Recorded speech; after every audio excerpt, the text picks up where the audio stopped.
अगर आप 30 साल की उम्र में हर महीने 5,000 रुपीज एनपीएस में इन्वेस्ट करते हैं तो 60 साल की उम्र तक आपका जो टोटल इन्वेस्टमेंट है वो 18.6 लाख रुपीज होगा। अगर हम एक बैलेंस पोर्टफोलियो यानी 50% इक्विटी और 50% बॉन्ड्स पर 11% का एवरेज एनुअल रिटर्न माने तो रिटायरमेंट पर आपको जो कॉर्पस है, आपका जो टोटल पैसा है वो लगभग 1.47 करोड़ रुपीस हो जाएगा, यानी 1.5 करोड़ रुपया। अब आप कहेंगे कि 11% ही क्यों लिया आपने इस एवरेज रिटर्न्स, इससे ज्यादा भी तो हो सकता है। बिल्कुल हो सकता है, पर मैं सिर्फ डेटा बेस्ड एवरेज वैल्यू ले रहा हूं ताकि कोई हवा में बात ना हो और हम फैक्चुअल बात करें। देखिए इस डेटा को, अलग अलग फंड मैनेजमेंट कंपनीज का इक्विटी में जो रिटर्न्स है वो जब से एनपीएस शुरू हुआ है इन कंपनीज का 13 से 20% रिटर्न रहा है। और अगर हम बात करें कॉर्पोरेट बॉन्ड्स की तो वहां पे ये जो रिटर्न रहा है वो अराउंड 9% रहा है इन फंड मैनेजमेंट कंपनीज का। इसलिए हमने जो एवरेज लिया है वो 11% लिया है, 9 और 13 का एवरेज। तो 60 साल की आयु तक आप 1.47 करोड़ रुपीस का कॉर्पस बना सकते हैं। इसमें से 60% आप टैक्स फ्री निकाल सकते हैं, हाँ जी, कोई टैक्स नहीं, जो कि होगा 88.67 लाख, लगभग 89 लाख रुपया। और बाकी जो 40% पैसा बचेगा उससे आप एन्युटी खरीद कर 34,500 रुपीस तक की महीने की पेंशन प्राप्त कर सकते हैं। जैसे कि मैंने कैनरा बैंक में 7 साल काम किया है तो मेरा भी एनपीएस चल रहा था जो मैंने क्लोज कर दिया था और मुझे भी ऐसे ही लमसम विड्रॉल और पेंशन का ऑप्शन मिला था और मुझे कोई टैक्स नहीं देना पड़ा। लेकिन क्या ये रिटायरमेंट के लिए काफी है? क्या ये आपके परिवार के लिए एक सुरक्षा आपको प्रदान करेगा, आपके परिवार को? इस वीडियो में हम एनपीएस के हर पहलू को समझाएंगे, उसके फीचर्स, टैक्स बेनिफिट्स, क्या ये रिटायरमेंट के लिए काफी है और कैसे ये आपके लिए एक बेहतर रिटायरमेंट प्लानिंग का जरिया बन सकता है। साथ ही हम एनपीएस वात्सल्य योजना के बारे में भी बताएंगे जो आपके बच्चों के भविष्य को सुरक्षित करने का एक बेहतरीन तरीका है। अगर आप अपने और अपने परिवार के भविष्य को लेकर चिंतित हैं तो ये वीडियो आपके लिए है। आखिर तक देखिए और जानिए कि एनपीएस आपके लिए कितना उपयोगी है। सबसे पहले बात करते हैं कि एनपीएस है क्या। तो NPS is national pension scheme. ये एक सरकारी रिटायरमेंट प्लानिंग योजना है जो आपके बुढ़ापे के लिए एक मजबूत आर्थिक सुरक्षा का विकल्प प्रस्तुत करती है। इसमें आपका और आपके एम्प्लॉयर का योगदान मिलकर एक फंड बनता है जो मार्केट से जुड़ी इन्वेस्टमेंट्स के माध्यम से बढ़ता है। ये scheme pension fund regulatory and development authority यानी पीएफआरडीए के अंडर रेगुलेटेड है। आप इसमें अपने वर्किंग ईयर्स में रेगुलर कॉन्ट्रीब्यूशंस करते हैं जो कि आपके चूजन इन्वेस्टमेंट ऑप्शंस के अनुसार इन्वेस्ट किए जाते हैं। मतलब आपकी मर्जी जिधर होगी उधर ही पैसा इन्वेस्ट होगा। जब आप एनपीएस में इन्वेस्ट करते हैं तो रिटायरमेंट के समय आपके पास एक बड़ा फंड जमा हो जाता है। इस फंड का कम से कम 40% हिस्सा आपको एक एन्युटी प्लान में इन्वेस्ट करना होता है।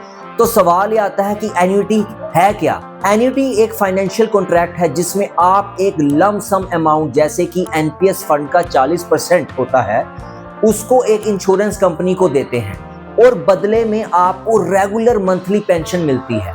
ये पेंशन आपके जीवन भर या एक निश्चित अवधि तक मिल सकती है जो आपके चूजन एन्युटी प्लान पर डिपेंड करता है। इसका उद्देश्य है कि आपके रिटायरमेंट के बाद भी आपको एक निश्चित और रेगुलर इनकम मिलती रहे ताकि आप अपने डेली एक्सपेंसेस को आसानी से मैनेज कर सकें। एन्युटी का उदाहरण की अगर बात करें, जैसे कि हमने शुरू के उदाहरण में बताया था कि कैसे 5,000 महीने अगर आप 30 साल की उम्र से निवेश करते हैं तो आप 34,500 की मंथली पेंशन प्राप्त कर सकते हैं। जो शुरू में हमने उदाहरण लिया था 5,000 के निवेश से 1.5 करोड़ के कॉर्पस का 30 सालों में, चलिए शुरू के उदाहरण को फिर से समझते हैं कि क्या 30 साल बाद उसकी कोई वैल्यू होगी भी और क्या ये रिटायरमेंट के लिए काफी है। तो सबसे पहले बात करते हैं कि इन्फ्लेशन का इस पे क्या असर पड़ेगा। इन्फ्लेशन यानी महंगाई आपके पैसों की खरीदने की शक्ति को कम करता है। अगर आज आप 100 रुपए में कुछ खरीदते हैं तो 30 साल बाद उसी वस्तु के लिए ज्यादा पैसे देने पड़ेंगे। इंडिया में 2012 से 2025 के टाइम पीरियड का जो एवरेज इन्फ्लेशन रेट लगभग 5.86% रहा है। तो मतलब कि आपका जो नेट इंटरेस्ट आपको कितना होगा एनपीएस से। हमने ट्रैक रिकॉर्ड देखते हुए एग्जांपल में सबसे कम जो एक्सपेक्टेड रिटर्न्स लिए थे वो थे 11% हमने लिया था। सो 11% से अगर हम ये 5.86% जो एवरेज इन्फ्लेशन रेट है इसको घटा दें, तब भी आप 5.14% एक्सेस इंटरेस्ट गेन कर रहे होंगे एनपीएस में। और 60% लमसम विड्रॉल में तो कोई टैक्स भी नहीं है, ऊपर से टैक्स बेनिफिट्स अलग से भी हैं जो हम आगे वीडियो में देखेंगे। सो ये कहना गलत नहीं होगा कि एनपीएस एक डिसिप्लिन और लॉन्ग टर्म इन्वेस्टमेंट का जरिया है जो आपको रिटायरमेंट के लिए एक अच्छा खासा पैसा बनाने में मदद करता है। तो बात करते हैं एनपीएस के प्रमुख फीचर्स के बारे में। मैं आपको बता दूं कि एनपीएस में दो प्रकार के अकाउंट्स होते हैं, एक टीयर 1 और एक टीयर 2। टीयर 1 ये प्राइमरी पेंशन अकाउंट है जिसमें मिनिमम 5,000 से शुरुआत की जाती है और हर साल कम से कम 1,000 रुपए का योगदान अनिवार्य है। टीयर 2 ये एक वॉलंटरी सेविंग्स अकाउंट है, यानी आपकी मर्जी है कि इसे ओपन करवाना है या नहीं टीयर 1 अकाउंट के साथ। इसमें से आप किसी भी समय पैसा निकाल सकते हैं, लेकिन इस पर कोई टैक्स बेनिफिट नहीं मिलता। अब हम टैक्स बेनिफिट की बात कर ही रहे हैं तो उसके बारे में चर्चा करते हैं। टैक्स बेनिफिट की बात करें तो एनपीएस में पहला जो आपको बेनिफिट मिलता है वो मिलता है सेक्शन 80 CCD 1 में। इस धारा के तहत आप अपने बेसिक सैलरी प्लस डीए का 10% तक, और नॉन सैलरीड के लिए ये 20% रहता है उनकी टोटल इनकम का, उसमें आप 1.5 लाख की लिमिट तक डिडक्शन ले सकते हैं। दूसरी सेक्शन है 80 CCD 1B। इसके तहत 50,000 तक का एडिशनल डिडक्शन मिलता है जो 80 CCD 1 के अलावा है। मतलब टोटल 2 लाख सालाना आप टैक्स डिडक्शन भी ले सकते हैं एनपीएस के माध्यम से। मजा आ गया भाई साहब। और अभी तो रुको, क्लाइमैक्स अभी बाकी है। Third section is section 80 CCD 2। Employer के योगदान पर भी टैक्स छूट मिलती है जो कि बेसिक सैलरी का 10 से 14% तक हो सकता है, जो निर्भर करता है कि इंप्लॉय सरकारी है या प्राइवेट है। अब बात करते हैं इसके इन्वेस्टमेंट ऑप्शंस की। एनपीएस में आप अपने रिस्क झेलने की क्षमता के अनुसार इन्वेस्टमेंट कर सकते हैं। इसमें विभिन्न तरह के एसेट क्लासेस होते हैं, जैसे इसमें होता है एक एसेट क्लास ई, जो इसका मतलब है इक्विटी शेयर्स में इन्वेस्टमेंट, जिसमें हाई रिस्क और हाई रिटर्न होता है। दूसरा एसेट क्लास होता है सी, यानी कॉर्पोरेट बॉन्ड्स में इन्वेस्टमेंट, जिसमें मॉडरेट रिस्क और स्टेबल रिटर्न्स होते हैं। थर्ड एसेट क्लास होता है जी, यानी गवर्नमेंट सिक्योरिटीज में इन्वेस्टमेंट, जिसमें लोएस्ट रिस्क और लोएस्ट रिटर्न्स भी होते हैं। सेफ प्ले करने वालों के लिए ये बेस्ट ऑप्शन है। फिर एक और ऑप्शन होता है जो मोस्टली लोग डिस्कस नहीं करते हैं, वो है एसेट क्लास ए। ये रियल एस्टेट और इंफ्रा प्रोजेक्ट्स में इन्वेस्टमेंट करता है, जिसमें हाई रिस्क लेकिन डाइवर्सिफिकेशन और यूनिक रिटर्न्स की संभावना रहती है। एनपीएस में आपको इन्वेस्ट करने के लिए 2 मोड भी दिए जाते हैं। एक एक्टिव चॉइस, इस मोड में आप खुद डिसाइड करते हैं कि कितना पैसा किस एसेट में लगाया जाए। या एग्जांपल के लिए आप कह सकते हैं कि 50% मेरा इक्विटी में लगाइए, 30% कॉर्पोरेट बॉन्ड्स में, 20% गवर्नमेंट सिक्योरिटीज में। ये आइडियल है अगर आपको थोड़ी बहुत फाइनेंशियल नॉलेज है या आप अपने इन्वेस्टमेंट को कस्टमाइज करना चाहते हैं। दूसरा ऑप्शन होता है ऑटो चॉइस। इस मोड में आपकी एज के हिसाब से एक डिफॉल्ट मिक्स सेटअप किया जाता है जो धीरे धीरे कम रिस्क वाले एसेट्स की तरफ शिफ्ट करता है जैसे जैसे आपकी एज बढ़ती है। इसमें 3 लाइफ साइकिल फंड्स होते हैं। पहला होता है LC75 जो अग्रेसिव इन्वेस्टमेंट है, जिसमें 75% इक्विटी तक जा सकता है, बाकी बॉन्ड्स में इन्वेस्ट होता है। दूसरा होता है LC50 जो मॉडरेट इन्वेस्टमेंट है, जिसमें 50% तक इक्विटी में जाता है, बाकी बॉन्ड्स में। थर्ड होता है आपका LC25, ये कंजर्वेटिव इन्वेस्टमेंट है जिसमें 25% तक ही इक्विटी जाता है। ये उनके लिए परफेक्ट है जो ज्यादा एक्टिवली मैनेज नहीं करना चाहते, ये वाला मोड उनके लिए। अब हम बात करते हैं एनपीएस के फायदों की। पहला फायदा है टैक्स छूट। ऊपर दिए गए सेक्शंस के तहत आपको अच्छी टैक्स छूट मिलती है। दूसरा बेनिफिट है इसकी फ्लेक्सिबिलिटी। आप अपने इन्वेस्टमेंट ऑप्शंस और फंड मैनेजर्स को बदल सकते हैं, मतलब इक्विटी और बॉन्ड्स में कितने % पैसा निवेश करना है वो चेंज कर सकते हैं, और आप अपना फंड मैनेजर भी बदल सकते हैं, like HDFC, ICICI, LIC, SBI etcetera. अगर आपको लगता है कि किसी और फंड मैनेजर का जो परफॉर्मेंस है वो बेटर है। थर्ड इसका बेनिफिट है इसकी पोर्टेबिलिटी। नौकरी बदलने पर भी आपका जो एनपीएस अकाउंट है वो बना रहता है। चौथा इसका बेनिफिट है लो कॉस्ट। इसकी मैनेजमेंट फीस बहुत कम होती है, लगभग 0.01%, जो कि लॉन्ग टर्म में आपके रिटर्न्स को बढ़ाता है।